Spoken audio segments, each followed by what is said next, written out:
Delighted to welcome, and she's a regular on our show. She herself, we like to call her an outsider, and we're going to be talking about all sorts of things every Monday night at this time with Senator Amanda Stoker. Amanda, how are you? Very well, thanks. Good to see you. You're in Brizzy tonight? Sure am. Excellent. Thank you for coming at 11 o'clock at night to talk to outsiders. We greatly appreciate it. 11 o'clock. 10 o'clock there. What's the time up there? It's 10 o'clock. You know that, Ross. It's 10 for us, so it's not quite as oppressive as it might be in other places. Because I heard there was a Queenslander saying they needed to, get that the problem with daylight savings was it caused the curtains to get sun bleach. Yes. Because there was too much sunlight under daylight savings. That's right. Yeah. We are the Sunshine State. What can I You say? certainly are. So, Amanda, look, you've been kicking a few goals. In fact, there have been people now saying that you should be the Prime Minister. So, Amanda, I don't want to make you embarrassed, but that came out of your terrific questioning in Senate estimates on the question of free speech in universities, an issue that you're very close to and have spoken about. You were questioning Nicholas Saunders. Professor Saunders. And Chief Commissioner. There's a terrific video on Bettina Arndt's YouTube. If you just Google Bettina Arndt YouTube, and there it is. There's you, Amanda, and you're doing a great job, and this has led to people saying what a rock star you are. So there you are. Amanda Stoker targets Sydney University with facts. We'll just have a quick listen to remind you, bring it all back to you, Amanda. A little answer from Professor Saunders. If I could say, Senator, without downplaying the importance of the matter that you're raising, I mean, we do not have a crisis on our hands. So let's kick off, Amanda. Talk us about, tell us what that the question was all about, and were you satisfied with the answers? I asked both the department and TEXA, the Tertiary Education Quality and Standards Authority, to explain what it was doing to deal with the fact that a number of Australian universities aren't, as far as I can tell, complying with the obligations they have to protect and foster intellectual diversity and free speech. And this is not just a legislative requirement, it's a condition of the funding grants that they get from the Commonwealth. And it seems to me that if they're not complying with it, then we need to look very seriously at whether or not they should be entitled to the enormous amount of public funding they get. It should be a way in which we prod universities to do their job and do it properly. One of the questions that I recall you asking was not just so much about the conduct of the students, but about the conduct of the university in sending the bill for security to the peaceful students inquiring and seeking to expose their mind to ideas. So they get the bill, whereas the radical protesters throwing coffee and intimidating people and shutting down the functions, they go scot-free. Do we have any response from TEXA on that question? Their answer in estimates was, look, they haven't looked into it, but what was really good was, and I've got to give Professor Saunders credit here, he took the complaint seriously and he committed on behalf of TEXA to investigate. And so that's really promising. I'll be looking forward to following up on that. Fantastic. Now, also, Amanda, I wanted to ask you, obviously, about Newspoll today.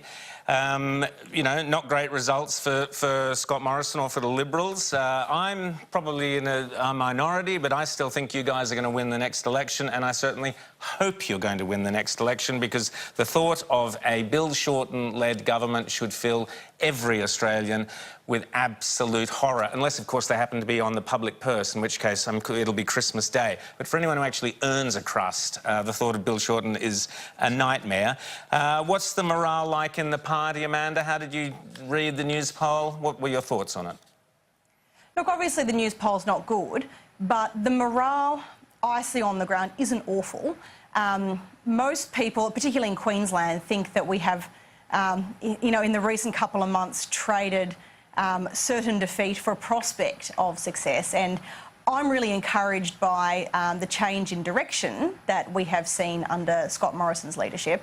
I really do hope that continues. But more than anything else, what this poll should do is focus Australians on the prospect of a Bill Shorten government. And it's a pretty scary one. It's one that's about tearing people down. It's about punishing success.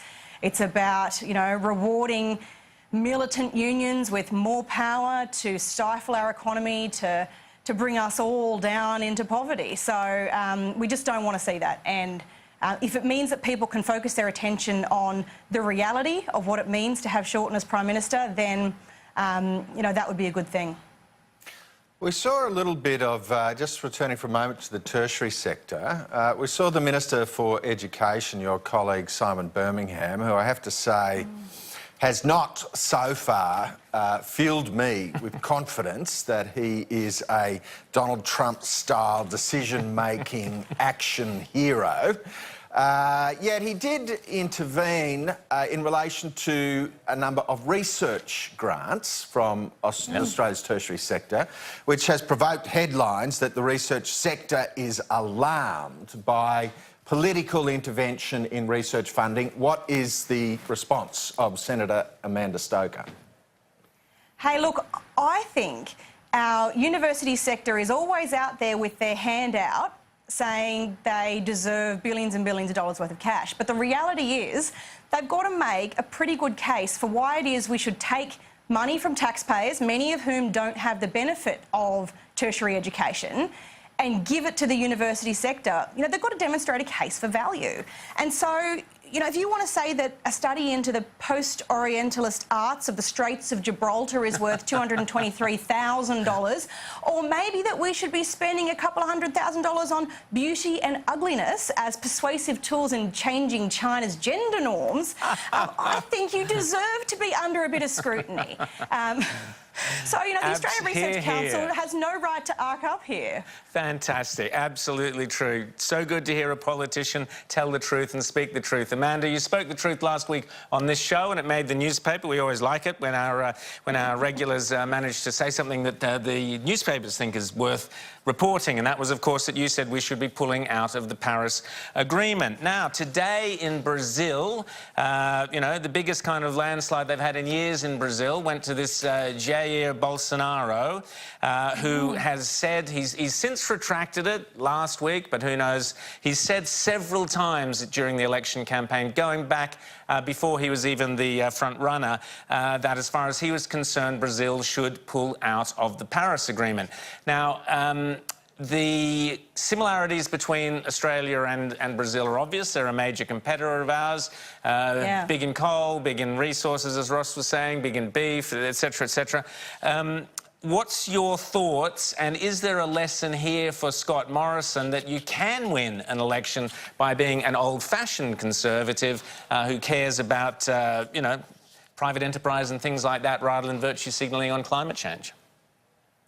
Look, I'm not going to pretend I'm an expert in Brazilian domestic politics, but I did notice these couple of things. One, he was 11% ahead of his nearest rival, but also that the centrist party, that's historically been quite successful over there, were at record low polling. And that's interesting because it suggests that it's a country really divided. And that also reflects, I think, the way Australia is right now. It's interesting that some of the commentary about the social change that has happened as the new Brazilian president has risen to his new status is that he's taken the word conservative from being a dirty word, something that people didn't feel like they could admit in public, to being something that, 55% of the population were happy to show up and vote for.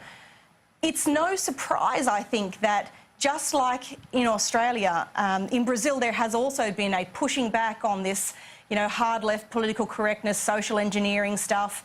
I feel that's a problem here. It's interesting that that same problem has, risen in the same way in Brazil. It's also, I think, significant and maybe like a local factor as well, that this guy had had a 30-year career in the Congress, never been touched by a corruption allegation, and yet Brazil has been plagued by corruption under the left.